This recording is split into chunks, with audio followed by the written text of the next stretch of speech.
ఓం Sairam. Hi friends, అందరూ ఎలా ఉన్నారు? నేను బాగున్నాను. మీరందరూ కూడా బాగుండాలని అండ్ అందరికీ కూడా బాబా బ్లెస్సింగ్స్ ఎప్పుడూ ఉండాలని మనస్ఫూర్తిగా కోరుకుంటున్నాను. సో ఈరోజు వీడియో వచ్చేసి, మీ మనసులో ఉన్న వ్యక్తి ఎవరైతే ఉన్నారో, మీ మనసులో ఉన్న వ్యక్తి అంటే కొంతమంది చాలా రోజుల నుంచి, కొన్ని ఇయర్స్ నుంచి లాంగ్ డిస్టెన్స్లో ఉండి నో కాంటాక్ట్ సిచ్యువేషన్లో ఉన్న పర్సన్స్ ఉంటారు. పాస్ట్లో అంటే మీ పాస్ట్లో మీతో రిలేషన్షిప్లో ఉన్న వాళ్ళు కానివ్వండి, లేకుంటే మీతో బ్రేకప్ అయిన వాళ్ళు కానివ్వండి, మళ్ళీ మీ గురించి ఏమైనా ఆలోచిస్తున్నారా? వాళ్ళ థాట్స్లో మిమ్మల్ని గుర్తు చేసుకుంటున్నారా? లేకపోతే వాళ్ళ లైఫ్లో మూవ్ ఆన్ అయిపోయి మీ గురించి అసలు ఆలోచించని విధంగా అయితే వాళ్ళు ఉన్నారా? దీనికి సంబంధించింది రీడింగ్ అనేది చూద్దాం మనం.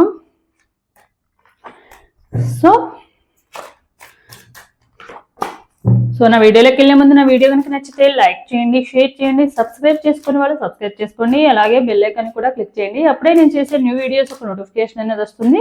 అలాగే ఎవరికైనా పర్సనల్ రీడింగ్స్ కావాలంటే కనుక స్క్రీన్ మీద ఉన్న వాట్సాప్ నెంబర్కి వాట్సాప్ మెసేజ్ చేయండి, కాల్స్ మాత్రం చేయకండి. రీడింగ్ అనేది చార్జబుల్. ఇంట్రెస్ట్ నమ్మకం ఉన్న వాళ్ళు మాత్రమే కాంటాక్ట్ అనేది అవ్వండి. రీడింగ్లోకి వెళ్దాము. ఒకసారి డీబ్రీత్ తీసుకుని మీ నేమ్స్ అండ్ మీ పార్ట్నర్ నేమ్స్, ఎవరైతే పాస్ట్ లైఫ్లో ఉన్న వాళ్ళు కానీ నో కాంటాక్ట్ సిచ్యువేషన్లో ఉన్న కానివ్వండి, డిస్టెన్స్లో కొన్ని ఇయర్స్ నుంచి కమ్యూనికేషన్లో లేని వాళ్ళు కానివ్వండి, వాళ్ళకి గురించి మీరు అనుకోవచ్చు. చూద్దాము. సో మీ పార్ట్నరు ప్రెజెంట్ అసలు ఎలాంటి ఎనర్జీస్తో ఉన్నారు?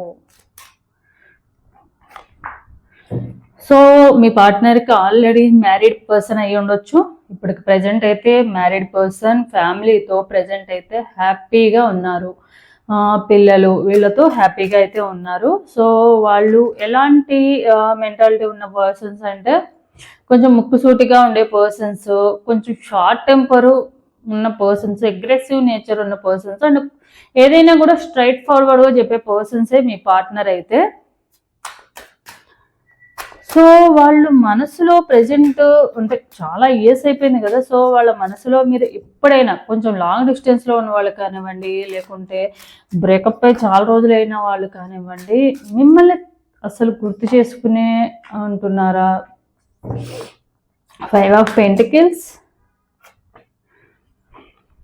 సో మీ పార్ట్నర్ ఏంటంటే అసలు మీరే తనని దూరంగా పెట్టారు అన్న ఫీలింగ్ అయితే ఉందన్నమాట. మేబీ మీ పార్ట్నర్ మిమ్మల్ని మీరే తనని దూరంగా పెట్టారు, అసలు నో కాంటాక్ట్ సిచ్యువేషన్ వెళ్ళడానికి కానివ్వండి, దూరంగా ఉండడానికి కానివ్వండి, మీ సైడ్ నుంచే ప్రాబ్లం ఉంది అన్న ఫీలింగ్ అయితే మీ పార్ట్నర్కి ఉంది.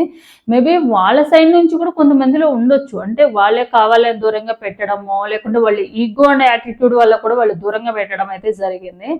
బట్ ప్రెజెంట్ వాళ్ళు వాళ్ళ లైఫ్లో హ్యాపీగా ఉన్నప్పుడు మనం ఎందుకు మన లైఫ్లో స్ట్రక్ అయిపోవాలి, వాళ్ళ గురించి ఎందుకు ఆలోచించాలన్న ఫీలింగ్ అయితే కూడా ఎక్కువ ఉంటుంది అనమాట మీ పార్ట్నర్. ఎందుకు ఉంటుంది అంటే, అలా ఉంటుంది అంటే డెఫినెట్గా మీకు గుర్తు వచ్చినప్పుడే అలా అనిపిస్తుంది. బట్ ఏంటంటే సాఫ్ట్గా అయితే ఆలోచించట్లేదు జరిగిపోయిన విషయంలోనూ, పాస్ట్లో జరిగిన వాటిలో. ఓకే, అప్పుడు అలా చేశారు, అలా చేయకుండా ఉన్నట్టయితే ప్రజెంట్ అయితే మంచిగా ఉండేవాళ్ళం కదా. అప్పుడు అలా సిచ్యువేషన్ ఎందుకు వచ్చింది?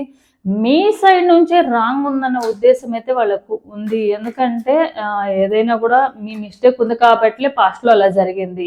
మేబీ ఆల్రెడీ మ్యారేజ్ చేసుకుని ఉండొచ్చు, లేకుంటే ఆ సిచ్యువేషన్లో వాళ్ళంతా డేట్ చేయకపోయి ఉండొచ్చు, లేకపోతే మీ ఇద్దరికి మధ్య డిస్కషన్ కానీ గొడవలు జరిగినప్పుడు కానీ మీకు ఎక్కువ యాటిట్యూడ్ వల్లే వాళ్ళని దూరంగా పెట్టడం అయితే జరిగి ఉండొచ్చు. సో దానివల్ల పాస్ట్లో జరిగిన దాంట్లో మీ మిస్టేకే 100% ఉంది అనే ఫీలింగ్ అయితే వాళ్ళకు డెఫినెట్గా 100% ఉందన్నమాట. సో వాళ్ళకంతా ఈగో యాటిట్యూడ్ చూపించుకుని మరీ ఈ రిలేషన్షిప్లో నుంచి దూరంగా వెళ్ళారు. నేను వాళ్ళ కోసం ఎంతో చేశాను, ఎన్నో చేశాను. బట్ వీళ్ళు మన లైఫ్లో ఉండి కూడా ఎమోషనల్గా కనెక్ట్ అవ్వడం కూడా, చిన్న చిన్న విషయాలు కూడా అగ్రెసివ్నెస్ చేస్తూ ఉన్నారు. నేను వాళ్ళకి ఇచ్చే వాల్యూలో మళ్ళీ రిటర్న్ నాకు అంత వాల్యూ అనేది వీళ్ళు దొరకలేదు, ఇంపార్టెన్స్ దొరకలేదు అనే ఫీలింగ్ అయితే మీ పార్ట్నర్కి ఉంది. సో వాళ్ళు ఏంటంటే, వాళ్ళు ఆపోజిట్ పర్సన్ కన్నా మీకు ఎంతైతే లవ్ ఇస్తారో దానికి డబల్ ఎక్స్పెక్ట్ చేస్తారనమాట మీ నుండి. అంటే కేరింగ్ కానివ్వండి. కానీ ఇద్దరికి ఆపోజిట్ పర్సన్స్ కి కూడా ఇప్పుడు మనకున్న సిచ్యువేషన్ ఆపోజిట్ పర్సన్ ఉండాలని లేదు కదా. ఇప్పుడు లేడీస్ జెంట్స్ ఉంటారు. లేడీస్ కున్న ఆపర్చునిటీస్ కానివ్వండి, అవకాశాలు కానీ జెంట్స్ కి రావు కదా. ఆ టైంలో ఆ సిచ్యువేషన్ బట్టి మారుతూ ఉంటది. సో బయటకు జెంట్స్కి అయితే అట్లీస్ట్ బయటకు వచ్చి మాట్లాడే అవకాశం ఉంటుంది, లేకపోతే బయటకి ఎక్కడికైనా వెళ్ళే అవకాశం ఉంటుంది. బట్ లేడీస్ కొంతమందికి అట్లాంటి అవకాశాలు ఉండవు కదా. సో వాళ్ళు ఏంటంటే నా కోసం ఏం చేయరే అన్న ఫీలింగ్ ఎక్కువగా ఉంటుంది అన్నమాట. నా కోసం టైం స్పెండ్ చేయరు, నా కోసం వాల్యూ ఇవ్వరు అన్న ఫీలింగ్ ఉంటుంది. ఏదో జెంట్స్ గురించి కూడా లేడీస్ అట్లానే అనుకుంటారు. కానీ మీ పార్ట్నర్ ఏంటంటే సో నేను వాళ్ళకి ఇచ్చే ఇంపార్టెన్స్ కన్నా నాకు డబల్ ఇవ్వాలి ఇంపార్టెన్స్, అప్పుడే ఉన్నట్టు వాళ్ళకి లవ్ అన్న ఫీలింగ్ అయితే ఉంటుంది. అండ్ డామినేటింగ్ నేచర్ ఉన్న పర్సన్ కూడా అనమాట వాళ్ళు. సో వాళ్ళు ఏంటంటే మీ నుండి ఎక్కువగా ఎమోషనల్గా కనెక్ట్ అయ్యి ఉన్నారు. బట్ అది బయటకి ఎక్స్ప్రెస్ చేయరు తొందరగా. అంటే తొందరగా ఎక్స్ప్రెస్ చేయకుండా మీరే వాళ్ళకి ఎక్కువగా కనెక్ట్ అవ్వాలి, అంటే మీ వీక్నెస్సే వాళ్ళ స్ట్రెంగ్త్ అవ్వాలన్న విధంగా అయితే వాళ్ళు ఆలోచిస్తూ ఉంటారు. మీరేంటంటే ఎప్పుడు మీ గురించి ఆలోచిస్తూ మీరు వాళ్ళ గురించి అయితే పాస్ట్లో జరిగే విషయాలని మీరు గుర్తు చేసుకుంటూ ఉంటారు. సో ప్రజెంట్ అయితే వాళ్ళు వాళ్ళ లైఫ్లో మీ గురించి ఆలోచిస్తున్నారా అంటే ఆలోచించడం అయితే లేదు. మీరే వాళ్ళని బాధ పెట్టి మీ లైఫ్లో మీరు మీ హ్యాపీనెస్ కోసం అయితే మీరు వెళ్ళిపోయారు అన్న ఉద్దేశం అయితే వాళ్ళకు ఉంది. ప్రాబ్లమ్ ఈజ్ మీరే వాళ్ళని హర్ట్ చేశారు అన్న ప్రాబ్లమ్. సో మీ లైఫ్లో మీరు హ్యాపీగా ఉన్నప్పుడు నేను ఎందుకు నా లైఫ్లో నీ గురించి ఆలోచిస్తూ బాధపడుతూ ఉండాలి అన్న ఫీలింగ్ అయితే ఉందన్నమాట మీ పార్ట్నర్కి. సో బట్ అప్పుడప్పుడు ఏంటంటే కొన్ని సిచ్యువేషన్లో అనిపిస్తూ ఉంటుంది పాస్ట్లో జరిగినాయి. ఇప్పుడు మనకి కూడా ఏదైనా కొన్ని థింగ్స్ ఏంటంటే ఎక్కడైనా జరిగితే సేమ్ మన లైఫ్లో జరిగినట్టు ఉంటే కనుక వాళ్ళు కంపల్సరీ అప్పుడు మనం అలా చేసాం కదా అన్న ఉద్దేశంతో మనకి పాస్ట్లో గుర్తుకొస్తాయి. అలానే మీ పార్ట్నర్కి అప్పుడప్పుడు అయితే గుర్తు రావడం అయితే జరుగుతుంది. సో అప్పుడు చాలా బాగున్నాము స్టార్టింగ్లో ఏదైతే ఉందో, మేబీ వాళ్ళతో ఉంటే నా లైఫ్ ఇంకా హ్యాపీగా ఉండేదేమో, బట్ వాళ్ళే సరిగ్గా లేరు, కరెక్ట్గా లేరేమో, అడ్జస్ట్ చేసుకున్నప్పుడు ఉన్న ఏజ్కి కానీ ఎక్స్పీరియన్స్కి కానీ మనం కొంచెం ఈగో అండ్ యాటిట్యూడ్ చూపించామేమో, కొంచెం తగ్గున్నడితే బాగుండేదేమో అన్న ఫీలింగ్ ఎప్పుడైతే వాళ్ళకి ఏదైనా పాస్ట్లో జరిగిన మెమరీస్ ఏదైనా మూవీస్ రూపంలోనో లేకుంటే బయట జరిగితే ఏదైనా చూసినప్పుడు కానీ ఇలా జరిగినప్పుడు అనిపిస్తూ ఉంటుంది.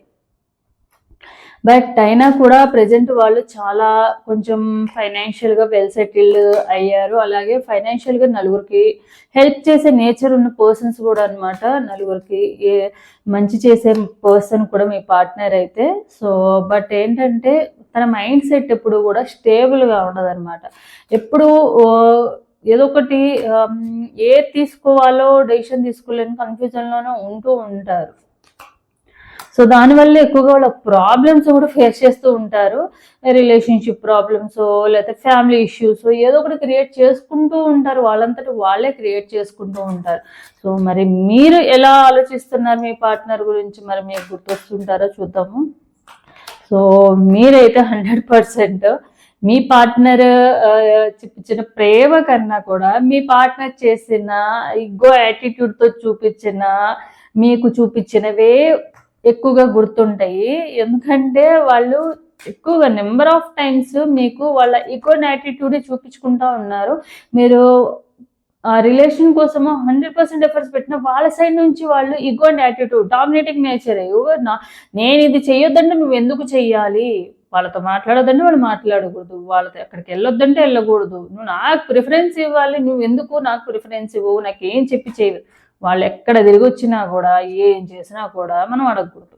అలానే వాళ్ళకి ప్రతిదీ మనకు చెప్పకపోయినా మనం అడగకూడదు అన్న ఫీలింగ్ అనేది మీ పార్ట్నర్ అనమాట. మరి మీకు మాత్రము ప్రతిదీ పిన్ టు పిన్ ఇది నాకు చెప్పకుండా నువ్వు చేయకూడదు, ఇది ఎందుకు చేయలేదు.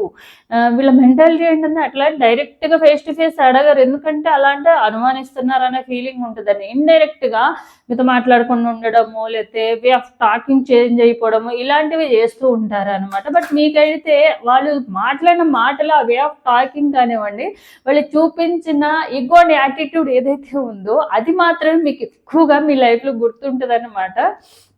అదొక మెమరీ లాగా ఉంటుంది. చాలాసార్లు మీ విషయంలో కొన్ని అబద్ధాలు చెప్పడము, మిమ్మల్ని మోసం చేశారు అవి కూడా గుర్తుంటాయి. ఎందుకంటే పాజిటివ్స్ కన్నా మనకి ఎక్కువగా నెగిటివ్ ఎక్కువ గుర్తుంటాయి ఎవరి లైఫ్లోనూ. మన లైఫ్లో మంచి జరిగింది అనుకోండి, అది మహా అయితే మనం ఒక 10 సార్లు గుర్తు చేసుకుంటాము. అదే మన లైఫ్లో నెగిటివ్ చెడు జరిగింది అనుకోండి, ఒక 1000 సార్లైనా మనం దాని గుర్తు చేసుకుంటూ ఉంటాము.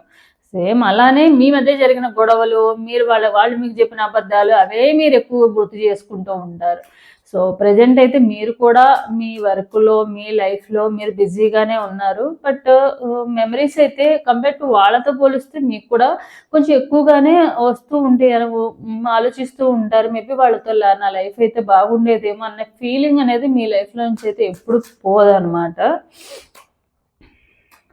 సో కొన్ని సిచ్యువేషన్లో ఏంటంటే జరిగిపోయినవి బాధపడుతూ ఉంటారు. ఇప్పుడు రియలైజ్ అవుతూ ఉంటారు మీరు కూడా. మేబీ అప్పుడు కొంచెం నేను అడ్జస్ట్ చేసుకోగలిగితే, ఎదుటి తనకి మంచిగా చెప్పగలిగితే బాగుండేదేమో, అప్పుడు అలాంటి గొడవలు జరగకుండా, నో కాంటాక్ట్ సిచ్యువేషన్ వెళ్లకుండా, బ్రేకప్ అవ్వకుండా ఉండేదేమో అన్న ఫీలింగ్ అనేది మీకైతే ఇప్పుడు ఆలోచించుకుంటున్నారు. బట్ ఏదైనా కూడా మన చేతిలో ఉన్నప్పుడే మనం ఏదైనా డెసిషన్ తీసుకోవాలి. మన చేతి జారిపోయినా మీరు ఎంత అనుకున్న పాస్ట్ని మనం 1 మినిట్ కూడా తీసుకురాలేము కాబట్టి, సో అప్పుడు మంచిగా ఉన్నడితే ఇప్పుడు లైఫ్, మీ లైఫ్, ఇద్దరి లైఫ్ కూడా హ్యాపీగా ఉండేది.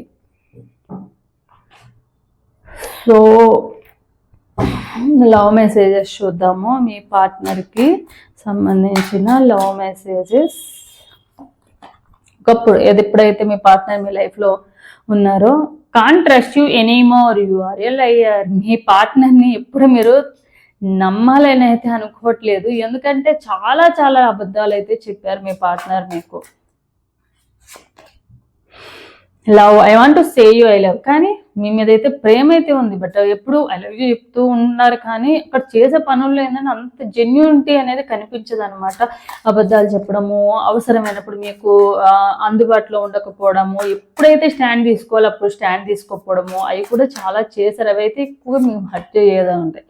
రెజ్యుమినేషన్, I am happiest me when I am with you. So మీకు మాత్రము వాళ్ళ లైఫ్లో ఎప్పుడు వాళ్ళతో ఉంటే టైం స్పెండ్ చేయడము, వాళ్ళతో లైఫ్ అనేది గడిపిన కొన్ని రోజులైనా కూడా ఒక మెమరబుల్ క్షణాలు అనమాట. మీతో గడిపిన క్షణాలు మీరు ఎలా అయితే అనుకుంటున్నారో వాళ్ళకు కూడా అదొక మెమరబుల్ డేస్గా అనేది అనుకుంటున్నారు. Complaint, I feel like you don't care about me. మీరు ఎప్పుడు కూడా వాళ్ళ గురించి ఆలోచిస్తారు. ఏంటంటే వీళ్ళు ఎప్పుడు నా గురించి ఆలోచించరు, నేను ఎంత caring and affection and love అని చూపిస్తాను, బట్ నాకు ఏదైనా అయ్యింది, నాకేదైనా హెల్త్ బాగాలేదు, లేకపోతే నాకు ఏదైనా జరిగిందని చెప్పినా కూడా అంత ఎక్కువగా రియాక్ట్ అవ్వరు. అంటే నా గురించి అంత ఫీల్ అవ్వరు అన్న ఫీలింగ్ అనేది ఉంది. అదే మీరు ఏదైనా తనకి జరిగితే, మీ పార్ట్నర్కి జరిగితే మీరు చాలా బాధపడతారు, కేరింగ్ అనేది చేస్తారు, దాన్ని తొందరగా ఎలా అయినా కూడా సాల్వ్ అవుట్ అవ్వడానికి అయితే ట్రై చేస్తారు. బట్ ఆపోజిట్ పర్సన్ నుంచి కూడా అంత ఎక్స్పెక్ట్ చేయడంలో తప్పులేదు, బట్ మీరు ఓవర్ ఎక్స్పెక్టేషన్ పెట్టుకుంటారు. ఎందుకంటే మీ పార్ట్నర్ అంత ఎమోషనల్ అయ్యే పర్సన్ కాదు కాబట్టి మీ ఓవర్ ఎక్స్పెక్టేషన్స్ అనేవి కరెక్ట్గా లేదనమాట ఆ టైంలో. Loyalty, don't try to be perfect, just be true.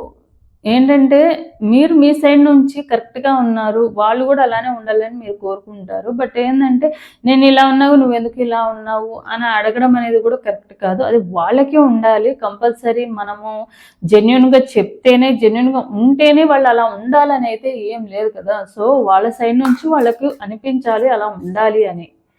Question, I love you so much, why did you break my heart. So వాళ్ళు ఏంటంటే ఎప్పుడు మిమ్మల్ని చాలా ఇష్టపడుతున్నా కదా, కొన్నిసార్లు కోపంలో హర్ట్ అయ్యే విధంగా ఎందుకు మాట్లాడము, ఆ మాట మాట్లాడే ముందు ఒకసారి ఆలోచించవచ్చు కదా. అంత లవ్ చేస్తే, అంత ఇష్టపడితే ఆ మాటలు ఎందుకు వస్తాయి, అలా మాట్లాడే ముందు ఒకసారైనా ఆలోచించుకోవాలన్న ఫీలింగ్ అయితే ఎక్కువగా ఉంది. మీ ఇద్దరి మధ్య గొడవలు జరిగిన టైంలో మీరు కోపంలో ఒక మాట అన్నా, వాళ్ళు మీకు ఒక మాట అన్నా కూడా. Departure, I am leaving from your life from many reasons. So మీరే వాళ్ళ లైఫ్లో నుంచి చాలా రీజన్స్ చెప్పి మీరు వెళ్ళిపోయారన్న ఫీలింగ్ అయితే వాళ్ళకి ఇప్పటికే ఉందన్నమాట. Clarification, I will not explain my self, I know I am the right. And మీరు మీ సైడ్ నుంచి చాలా సార్లు మీరు చేసిన వాటికి కానివ్వండి, చెయ్యని తప్పులకు కానివ్వండి, వాళ్ళకి అపాలజైజ్ చెప్పడము, సారీ చెప్పడము, అండ్ లేనివి కూడా ఓకే వాళ్ళు బాధపడతారేమోనని మీరు హైడ్ చేసుకోవడం. ఇప్పుడు ఒకళ్ళు ఒక మాట చెప్పారు అంటే అది అర్థం చేసుకోవాలి. ఓకే మనం చెప్పినప్పుడు కొంచెం కోపం వచ్చినా కూడా తర్వాత అయినా కూడా వాళ్ళు ఎక్స్‌ప్లెయిన్ చేసే విధానం ఉండదు. ఓకే. ఇలా చేయకు, ఇలా ఏమైనా చేస్తున్నావా చెప్పు అన్న విధంగా చెప్పేదానికిను, ఇలా నువ్వెందుకు చేసావు? ఇంకోసారి ఇలా చేస్తే ఊరుకోను, ఇలా చేస్తే నీతో మాట్లాడను అనే దానికి తేడా ఉంటది గదా! సో, అలా అనడం వల్ల ఏందంటే ఇక్కడ వాళ్ళని మిస్ చేసుకోవాలని లేదు. అలా అని చెప్పి వీళ్ళకి నచ్చినట్టుగా ఉండకుండా ఉండడానికి ఉండదు. కొన్ని కొన్ని సిట్యుయేషన్ ఏందంటే అలా వచ్చినప్పుడు ఏం చేయలేని సిట్యుయేషన్‌లో ఉంటారు కాబట్టి కొన్ని కొన్ని సార్లు ఏందంటే మీరు కరెక్ట్‌గానే ఉన్నారు. బట్ మీ సైడ్ నుంచి మీరు కరెక్ట్‌గా ఉన్నారు. మరి వాళ్ళకి ఎక్స్‌ప్లెయిన్ చేసుకోవడం ఎందుకన్న ఫీలింగ్ అనేది ఉంటది. అర్థం చేసుకునే వాళ్ళకి ఏదైనా చెప్పొచ్చు. అర్థం చేసుకోని వాళ్ళకి మనం ఎంత చెప్పినా వేస్టే కదా! Unconditional love, divine love, I am in love with you in me. You are in me. So, మిమ్మల్ని ఎంతైతే లవ్ చేశారో, మీరు కూడా అంతకన్నా ఎక్కువే లవ్ చేశారు. బట్ ఏందంటే సిట్యుయేషన్స్ కానివ్వండి, ఆ టైంలో మీ ఇద్దరికి ఉన్న ఇగో యాటిట్యూడ్ వల్ల కానివ్వండి, రిలేషన్‌షిప్ అనేది కొంచెం డిస్టెన్స్ రావడమే కాకుండా బ్రేకప్ ఆర్ డిస్టెన్స్ అయితే ఏర్పడింది. ప్రెజెంట్ అయితే మళ్ళీ కలిసే ఛాన్సెస్ అయితే లేవు. బట్ ఆలోచించుకుంటూ ఉంటారు, తలుచుకుంటూ ఉంటారు. ఆ మెమరీస్ అయితే తలుచుకుంటూ ఉంటారు. వాళ్ళ సైడ్ నుంచి ఒక 40%